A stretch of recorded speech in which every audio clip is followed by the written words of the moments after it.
다니엘서 7장 11절에서 14절.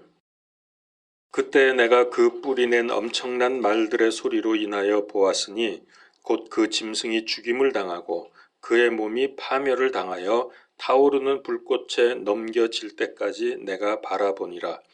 그 나머지 짐승들로 말하건대 그들이 자기들의 통치 권세를 빼앗겼으나 그들의 생명은 한 시기와 때 동안 연장되었더라. 내가 밤의 환상들 속에서 보는데 보라, 사람의 아들 같은 이가 하늘의 구름들과 함께 와서 옛적부터 계신 이에게 가니 그들이 그를 그분 앞에 가까이 데려가니라. 그분께서 그에게 통치와 영광과 왕국을 주시니 이것은 모든 백성들과 민족들과 언어들이 그를 섬기게 하려 함이라. 그의 통치는 영존하는 통치요 없어지지 아니할 통치며 그의 왕국은 멸망하지 아니할 왕국이라. 아멘. 마태복음서 21장 44절.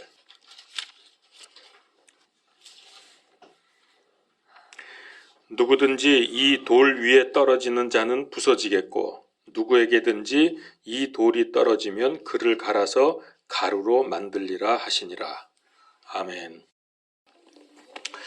11절 다시 한번 보죠. 그때 내가 그 뿌리 낸 엄청난 말들의 소리로 인하여 보았으니 곧 그 짐승이 죽임을 당하고 그의 몸이 파멸을 당하여 타오르는 불꽃에 넘겨질 때까지 내가 바라보니라. 자, 여기 뿔이 나오죠. 여기서 뿔은 8절에 보면은 작은 뿔이라고 나옵니다. 같은 뿔입니다. 이 작은 뿔은 인류 역사상 최악의 사람입니다. 누굴까요? 지금까지 태어나고 죽은 모든 사람 아마 수백억이 될 텐데 최악의 사람입니다. 최악. 적그리스도입니다. 이 뿔, 작은 뿔입니다. 자, 근데 여기 보니까 이 뿔이 엄청난 말들을 하다가 갑자기 죽임을 당합니다. 무슨 엄청난 말들을 했을까? 내가 하나님이다. 어떻게 알았어요? 맞습니다. 하나님을 대적하고 신성 모독하고 오만방자한 말들을 할 것이라고 성경에 확실하게 기록되어 있습니다. 계시록 13장 5절 6절. 또 용이 그에게 큰 것들을 말하며, 여기 나오죠. 큰 것들을 말하며 신성 모독하는 입을 주고 또 42달 동안 지속할 권능을 주매 그가 입을 벌려 하나님을 대적하며 모독하되 그분의 이름과 그분의 성막과 하늘에 거하는 자들을 모독하더라. 이런 큰 말을 한다 그랬어요. 그러니까 이 적그리스도는 신성 모독하는 말을 하다가 갑자기 죽임을 당합니다. 요즘 하나님을 대적하고 신성 모독하는 자들이 참 많이 나타나고 있습니다. 큰일 납니다. 신성 모독은 다 아시겠지만은 노래도 많고요. 또 동영상이나 그림도 많이 있고요. 조각 같은 거, 또 심지어 아이들이 하는 게임에도 이 신성 모독하는 게임이 좀 있습니다. 얼마나인지는 난 모르겠지만은 게임을 한번 찾아봤어요. 도대체 어떤 신성 모독하는 게임인가 그랬더니 이거 특별히 보니까 젊은이나 아이들, 어린이들 세대가 복음 받는 것을 방해하는 사단의 전략이라고 생각이 됩니다. 예수님, 부처님, 그다음에 제우스 신, 관우 장군, 또 그 외에도 여럿이 있는데 그것들 중에서 하나를 골라서 싸우는 거예요. 그런 게임입니다. 그러니까 예수님을 잡신이나 성인 중에 하나로 각인을 시키려고 한다고 생각이 됩니다. 완전히 신성 모독 게임이죠. 근데 이상한 거는 제가 이 게임을 이렇게 내용들을 보면서 알라 신은 없어.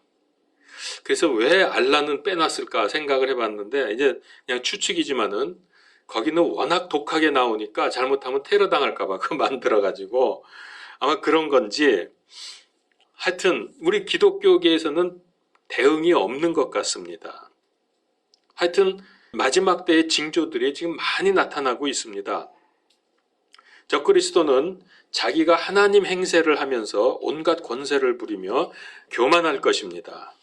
그는 힘이 너무 강해서 누구도 감당할 수 없을 것 같았지만은 여기 하나님의 말씀 여기 오늘 11절에 보니까 심판으로 그는 타오르는 불꽃에 던져져서 죽게 된다고 했습니다. 이거는 계시록에도 그대로 나오죠. 19장 20절에 짐승이 잡히고 또 그 앞에서 기적들을 행하던 거짓 대언자도 그와 함께 잡혔는데, 여기서 그는 적그리스도입니다. 그는 짐승의 표를 받은 자들과 그의 형상에게 경배하던 자들을 기적으로 속이던 자더라.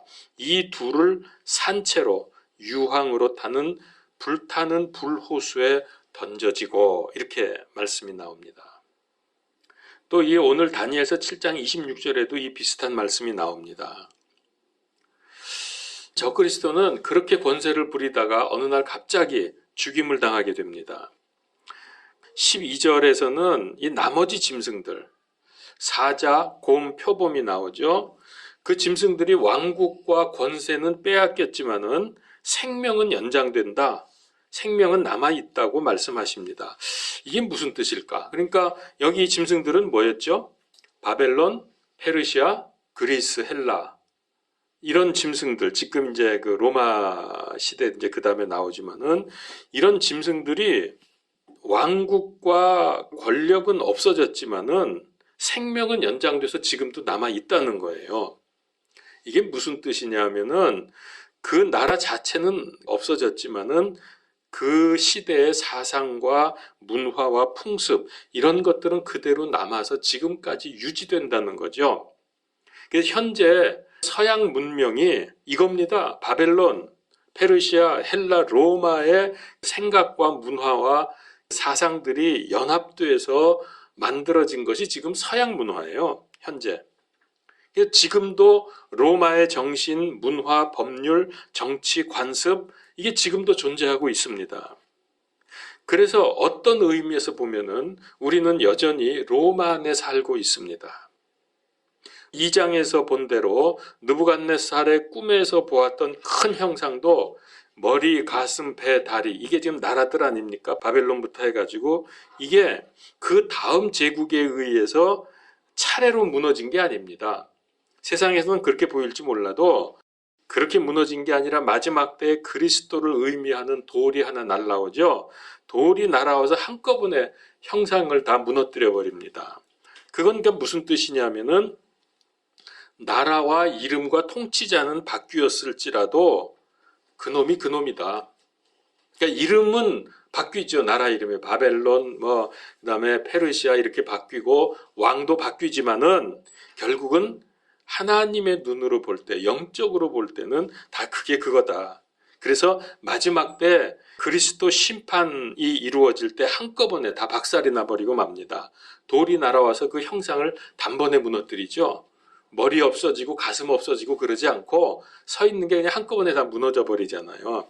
그러니까 이 형상에서 말씀하시는 세상의 모든 문화가 지금도 여전히 계속되고 있다는 뜻입니다.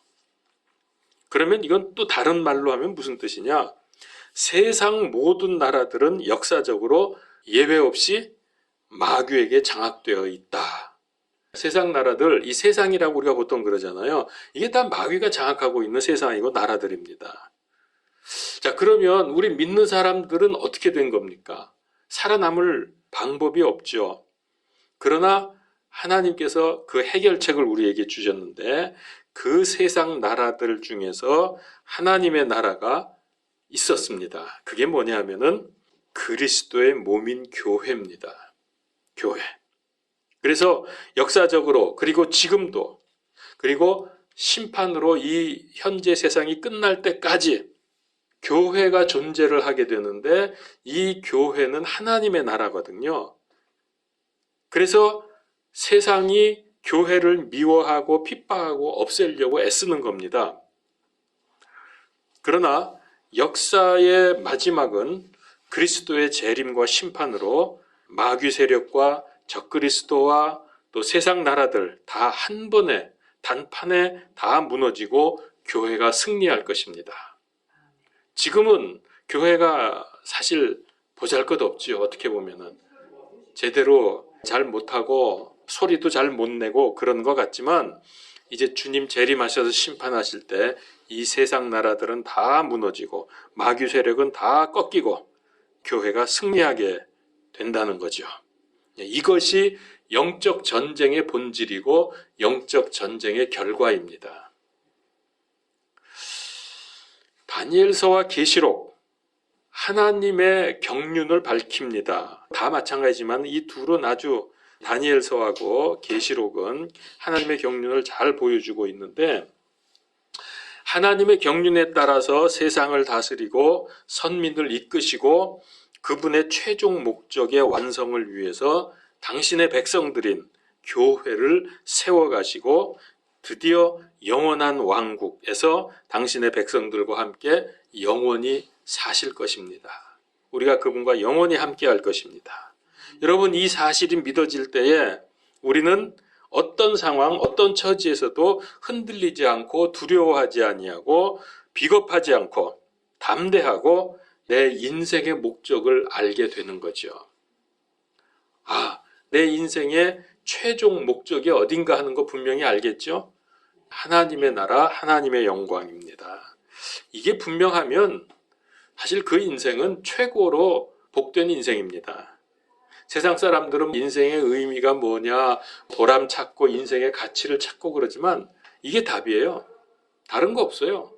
하나님께 영광, 또 우리는 하나님의 나라에서 그분께 영광을 돌리며 영원토록 복된 삶을 누리는 것이죠. 자, 그 다음에 이제 13절, 14절로 넘어갑니다. 다시 한번 읽어보죠.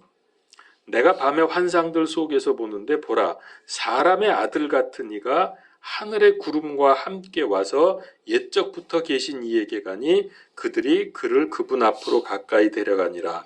자, 여기 보니까 사람의 아들 같으니 라는 표현이 나오죠. 자, 지금 이 장면은 뭐냐면은 마지막 때에 있을 모든 심판의 권세가 예수님께 위임되는 장면입니다. 그런데 사람 같으니, 예수님이 분명히 사람으로 오셨고 인성 100%를 가지고 계신데 왜 사람 같으니라고 하셨을까? 지금 구약 시대잖아요. 아직 성육신이 완성되지 않았기 때문에 사람의 아들 같으니라는 그런 표현으로 되어 있습니다. 그리고 이 사람의 아들은 성자 하나님께서 인류의 구원을 위해서 온전한 인성을 가지신 분임을 우리에게 알려주는 겁니다. 그래서 우리의 구원자가 되는 거죠. 인성이 없고 신성만 있다면 십자가에서 죽으실 수 없지 않습니까? 그래서 그분은 인성을 가지게 됩니다. 자, 예수님은 세상에 오셔서 사역하실 때에 자신을 인자로 사람의 아들로 말씀을 하셨습니다. 그 본체가 하나님이신데 놀랍게도 겸손한 자세로 그분은 사람의 아들로 이 세상에 오셨습니다. 근데 이분이 옛적부터 계시니, 즉 성부 하나님께 나와 그분으로부터 통치와 영광과 왕국을 위임받았습니다. 그게 14절이죠. 그분께서 그에게 통치와 영광과 왕국을 주시니 이것은 모든 백성들과 민족들과 언어들이 그를 섬기게 하려 함이라. 그의 통치는 영존하는 통치요 없어지지 아니할 통치며 그의 왕국은 멸망하지 아니할 왕국이라. 이게 이제 우리가 염원하는 바로 그 나라의 모습인데요.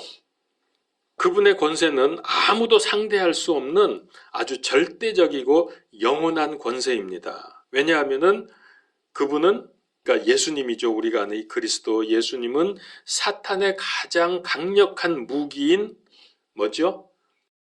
죽음의 권세를 이기시고 부활하셨기 때문에 이제 마귀는 더 이상 예수님을 대항할 수 없어요. 왜냐하면 자기의 가장 강력한 무기가 깨져버렸기 때문에. 그래서 예수님과 하나 되면은 우리는 풍성한 생명을 얻게 됩니다. 그분의 왕국은 온 우주를 포함해서 모든 백성들과 민족들과 언어들이 그분을 섬기게 됩니다.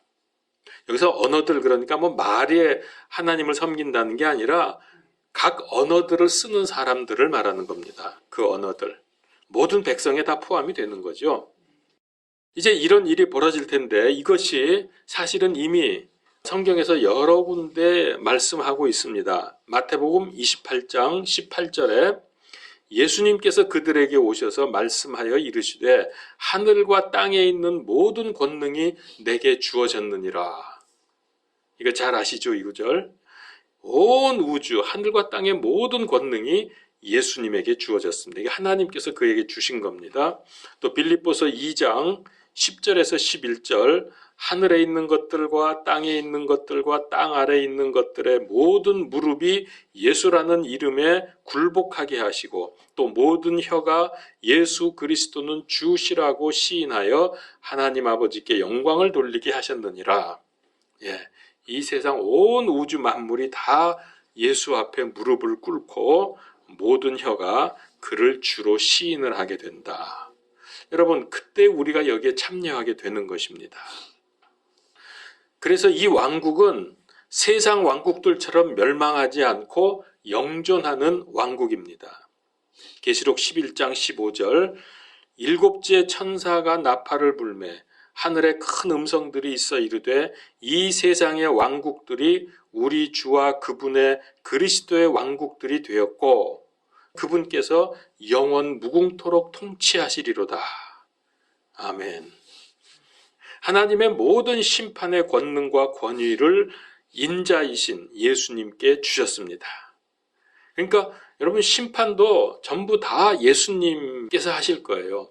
전에는 이제 저도 그걸 잘 몰랐는데 마지막 최후의 심판 있죠. 신왕좌 심판. 그거는 성부 하나님이 하시는 걸로 그렇게 우리가 알고 있었고 저도 그렇게 말했었고요. 세상 모든 교회에서들 거의 다 그렇게 말을 하고 있었습니다. 그러나 그게 아니고 그 심판도 예수님께서 하십니다. 마지막 심판도. 그거 왜 그러냐? 성경에 그렇게 돼 있어요. 요한복음서 5장 22절. 아버지께서 아무도 심판하지 아니하시고 여기 보세요. 아버지 여기서 아버지는 하나님 아버지 성부거든요. 아무도 심판하지 아니하시고 오히려 모든 심판을 아들에게 맡기셨느니라 그랬습니다. 그래서 마지막 심판도 예수님께서 하실 것입니다. 자, 예수님의 성육신, 십자가, 부활, 승천, 재림, 심판 이 모든 우리가 알고 있는 예수님의 그 과정을 통해서 그리스도 왕국이 완성이 될 겁니다. 그러니까 이런 과정이 있었기 때문에 결국 그리스도의 왕국이 이루어지는 겁니다. 다니엘서 2장 34절 35절에 의하면은 돌이신 예수 그리스도의 심판으로 세상 모든 왕국들이 돌에 맞아가지고 산산조각 내서 흔적도 없이 사라질 것입니다. 또 마태복음 21장 44절 오늘 본문 말씀이시죠. 누구든지 이 돌 위에 떨어지는 자는 부서지겠고 이게 뭡니까? 이 돌은 예수 그리스도입니다. 돌 위에 떨어지면 부서져 버려요. 이게 파멸입니다. 그 다음에 누구에게든지 이 돌이 떨어지면 그를 갈아서 가루로 만들리라. 완전 멸망해서 불호수로 던져지는 겁니다. 그러니까 이 돌에 부딪히면 살아남을 게 없어요. 그 돌 위에 떨어지던 돌이 그에게 떨어지던 이건 뭐 심판을 받고 나서 남아날 사람이 없습니다. 그만큼 이 마지막 때의 이 심판은 무서운 겁니다. 근데 우리는 그 심판을 받지 않지요. 심판이 이미 우리에겐 지나갔습니다. 왜냐하면 예수님의 피가 우리의 모든 죄를 다 없애버리셨기 때문에. 자, 그래서 국가뿐만이 아니라 세상의 문화와 사상까지 전부 부서져가지고 옛 창조 전체를 청소해버립니다. 돌이신 그리스도께서 다니엘서 2장에 보면은 돌이 막 커져가지고서 어떻게 돼요? 온 세상에 가득 채운다 그랬지 않습니까? 다니엘서 2장 35절에 보면은 그 형상을 친 돌은 큰 산이 되어 온 땅을 채웠나이다. 온 땅을 가득 채워서 결국 그것이 그리스도의 왕국, 영원한 왕국이 세워지는 것입니다.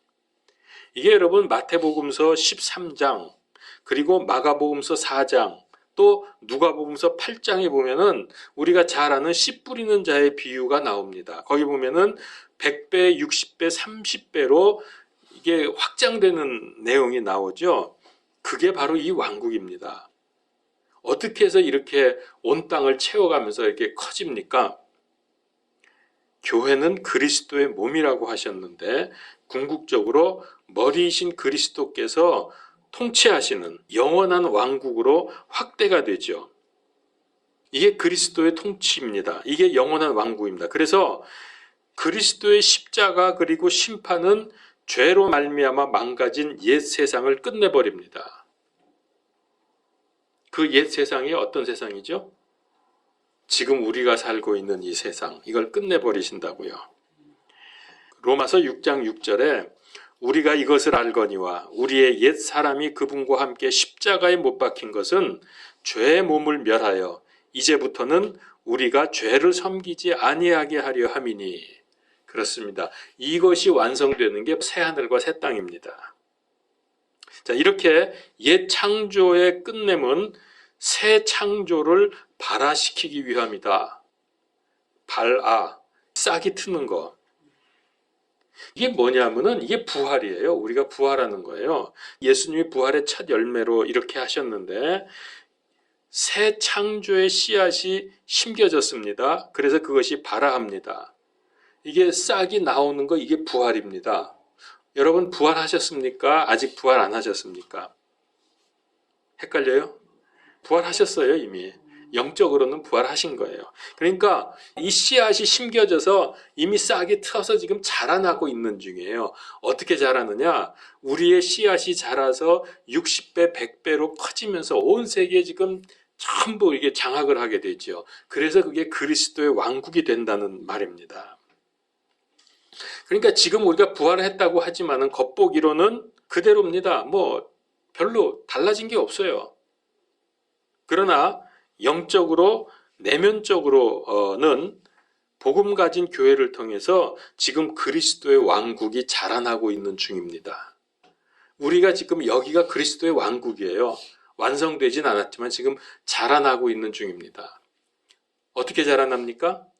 영적으로 자라나고 또 교회 숫자가 불신자들이 와서 구원받고 숫자적으로 자라나고. 근데 우리는 지금 숫자적으로 잘 안 자라나서 그렇지. 이게 자라나야 됩니다. 그렇게 하면서 온 세상을 가득 채우게 되는 거죠. 육적인 사람들은 이런 얘기를 이해를 못합니다. 전혀 모릅니다. 이게 무슨 소리야 저게? 말도 안 되는 소리지. 그러거든요. 그래서 고린도전서 15장 44절에 본성에 속한 몸으로 뿌려지고 영에 속한 몸으로 일으켜지나니 본성에 속한 몸이 있고 영에 속한 몸이 있느니라. 그러니 본성에 속한 사람은 아무리 이거 얘기해도 못 알아먹어. 영적인 세계가 있다. 죽은 후에 우리는 영원한 세계에 가게 된다. 그래서 준비해야 된다. 예수 믿어야 된다. 이거 도대체 이해가 안 되는 거예요. 왜? 본성에 속한 사람들. 그래서 우리가 기도해야 돼요. 그래서 우리가 전도를 계속해야 돼요. 하나님의 은혜가 임하도록. 그러니까 이제 이들은 이게 이해가 안 되니까 복음 가진 사람들을 이상하다고 생각하고 무시하고 핍박을 하는 거죠. 그래서 이걸 가리켜 복음의 비밀이라고 말합니다. 우리는 비밀을 알고 있지만은 이 본성에 속한 사람들은 이걸 몰라요. 그래서 비밀이에요. 그들에게는. 그러나 이제 마지막 때 주께서 오시면 이 모든 일들이 다 드러날 것입니다. 지금 예수님의 생명이 우리 안에서 자라나고 있는 중입니다. 예수님의 부활을 믿는 믿음을 통해서 생명의 씨앗이 발화되어 지금 자라고 있는 중입니다. 이 상태를 가리켜서 성경은 뭐라고 말씀하시느냐? 고린도후서 5장 17절 누구든지 그리스도 안에 있으면 그는 새로운 피조물이라 옛 것들은 지나갔으니 보라 모든 것이 새롭게 되었도다. 부활하셨기 때문에 우리는 이런 상태, 새로운 피조물로 지금 새롭게 되어서 살고 있는 것입니다. 또 갈라디아서 6장 15절에도 그리스도 예수님 안에서는 할례나 무할례가 아무 효력이 없고 새로운 피조물만 있느니라. 새로운 피조물들이 모여진 데가 그게 교회입니다. 그리스도의 부활로 새로운 피조물들이 모여지면은 바로 그들이 하나님의 자녀들로서 세워지고 그 씨앗이, 부활의 씨앗이 발아하게 됐죠. 그래서 지금 점점 자라고 있는 중입니다.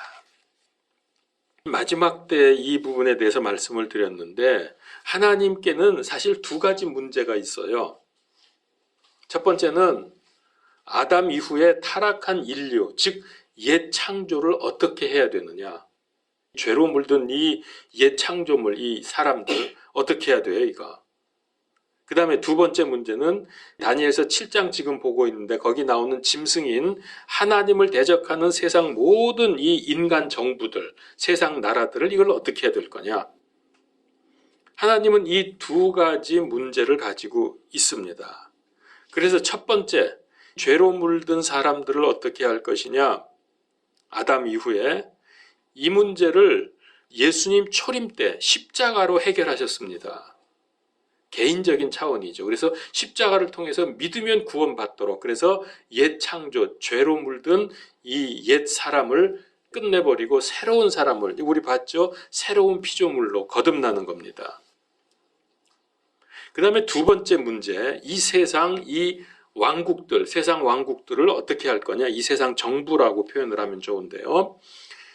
이 인간 정부는 주님께서 재림하실 때 거대 형상을 부수는 날아온 돌로 해결을 할 것입니다. 이것은 국가적인 차원입니다. 그러니까 초림 때는 개인적인 문제를 해결해 주셨고, 재림 때는 돌이 날아와서 세상 왕국을 다 쳐 부숨으로 말미암아 국가적 차원의 문제를 해결을 하십니다.